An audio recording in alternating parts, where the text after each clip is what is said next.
Coming up today on Better, back to school is looming. We're showing you the best ways to save big on all you need to get your kids ready. Making your college dorm room more homey. We've got some great tips to put your own stamp on it. And Chef Plum is here. He's pulling double duty, co-hosting and cooking something delicious. Your day is about to get better, starting right now. First you go down, then you go up to make it better, make it better. Down on the ground, let's just one way up, make it better, make it better. Hey everyone, happy Monday, happy August. I'm Caitlin Francis, I'm here with Chef Plum. And I'm Chef Plum, and I'll tell you what, it's a lot to, the bar is really high. Your day is about to get better, and Chef Plum is here. I don't know how I feel about that. Well, I think that you are the bar, my friend. I am? Yes.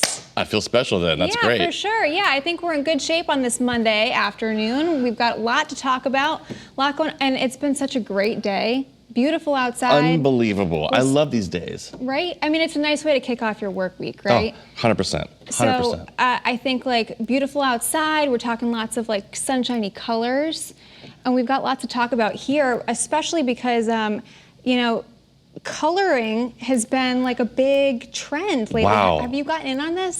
First of all, that was impressive, that whole segue. I loved all of that. That was incredible. If you guys saw what she just did there. I brought the sunshine too with my blazer here. The blazer's incredible. I mean, she's got so much color in it. When it comes to coloring, I am terrible at it. Do your kids color still? They're a little older, so are they over it, or is it still kind of something that they're It's into? kind of coming back a little bit, to be honest with Okay. you, but they'll draw their own picture, then color it. We just got these amazing markers that have a metallic lining when they draw, so it's the red with a metallic line on it, and it's the best thing ever. That's really cool. Well, I mean, adult coloring books are becoming a bigger thing. I know even, I don't know, I mean, I haven't gotten into it, but... Aren't there coloring parties? Yeah, I think so. Look at this. You can see it's very detailed. It's not like your typical kid's coloring book that you're used to growing up. Look, all these colors, you can get all your coloring pencils, your markers, there's tons of stuff. Look how intense they're looking, and her nails look phenomenal. I mean, it's like she's color coordinated to The what nails, she's actually doing. That's impressive. Look at that.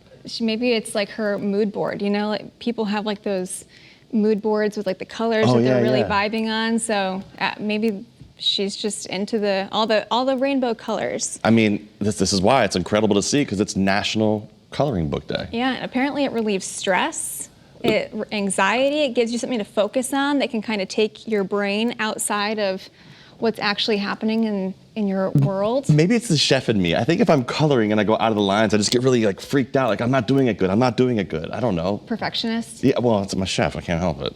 Everything has to be this way. you have to scrap that one, roll it up, throw it into the... Right.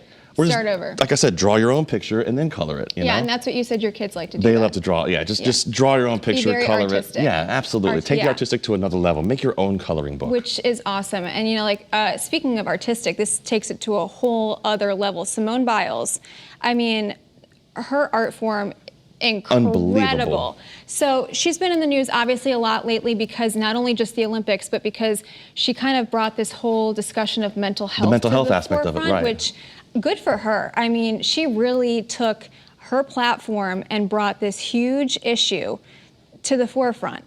And so what we're talking about today is obviously because the Olympics are still taking place, she's going to be competing.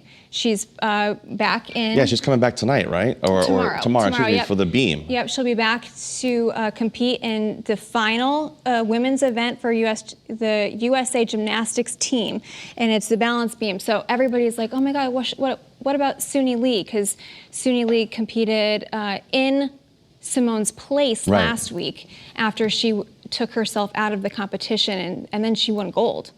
So they're both going to be competing. They both qualified. The flips and the way we just backflip without looking onto that, I mean, it's incredible. It's super impressive. I mean, that's why they're national champions. That's why they're on the U.S. gymnastics team representing our country in the Olympics. But so speaking of the flips and twists and stuff, that's what she basically had said had given her that weird feeling that she calls it the twisties. I guess it's almost kind of like getting dizzy or kind of getting uneasy. You don't know where you are and relative to the rest of your plane. So you don't know where you're going to land in relation to your body. So I'm sure it throws you off big time. It's got to, and I would feel terrible for her having that. But what I hated the most about the whole situation was the hate that came her way for that. The people who were so angry at her I on know, social media. because they felt like she was obligated to do something for the team and the country. Yeah. But she got so much more. I think she got so much more support than she got hate. Right.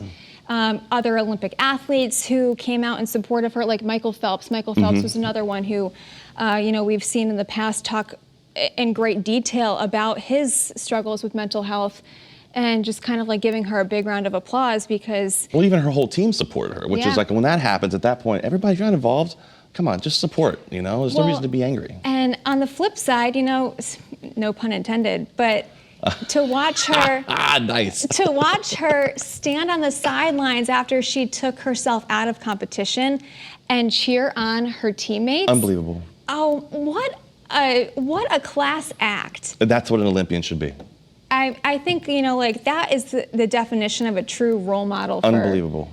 Right? Just perfect. You're absolutely right. That is a role model through and through. That's someone I want my girls to look at and see, and just, even if you're not there, to support your teammates. 100%. And speaking of, we're going to keep just a quick mention. The U.S. women's soccer team played early this morning. If you were up with me at 4:30 this morning, they were playing here on the East Coast time, but they lost to Canada. So now, I know they're going to have to now contend for that. I think it's a bronze. It's medal. a bronze, right? Yeah, it's a bronze. Hey, listen, a bronze medal still isn't a bad thing to get. Yeah, true. But I think that rivalry with Canada, that was a big one. Yeah, so. that's a big one. That's a big one. All right, so we're going to switch gears a little bit back to Broadway, back here in the United States. I was a theater major in college my first time. My jazz hands are unbelievable. I grew up dancing, so I got you covered with the jazz hands. Oh, there we go. We can both do it. Yes. Nice. Well, COVID vaccinations are taking center stage because Broadway theaters are going to reopen as the nation starts to kind of reopen. But right, caveat, you need to show proof of vaccination. So, people were so upset. Broadway had its lights shut off for a very long time because of the pandemic. And so this is basically how they're going to handle it going forward. We've been seeing a lot of these mask mandates get put back in place now with the Delta variant. And so Broadway, I'm sure lots of Broadway fans and performers, these performers have been struggling now for the better part of a year and a half trying to find work. And as an actor like that, that's hard work to find, For sure. So I think if they can get something in place to make sure that they're safe, patrons are safe, but that's it. I mean, they're going to reopen 41 Broadway theaters back in the city, but audience members, performers, and staff all have to be vaccinated. Right. Well, so pretty interesting there. You want to see it? Get a vaccination. Yes. All right. So for more celebrity news now, I think that's where we're going. Is that where we're going?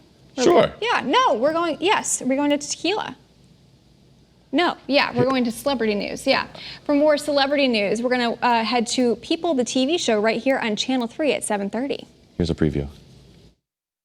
Tonight on People, you can see John Cena right now in Suicide Squad. He spoke to us all about the film while in his actual Suicide Squad Peacemaker costume, no less. A 2-hour and 23-minute movie with 25 main cast members. It doesn't stop. And I think that's why we had so much fun filming, because once you do a big thing in the script, it's not like, okay, now we just got to move to the next thing. No, the next thing's now. Okay, all right, let's go do that again. The movie just never stops. We're really going to try to put this thing out that's going to blow everybody's mind. My passion for strength was out of self-defense. I used to get picked on a lot because I was different in the way I dressed and expressed myself. And obviously people aren't that comfortable with change. As you're an adolescent, social cliques form, and I didn't fall into any one of those. So I got tired of getting beaten up, and I asked my dad for a weight set, and he got me one at 13. And I started working out, and I haven't stopped since. More from John Cena tonight, only on People.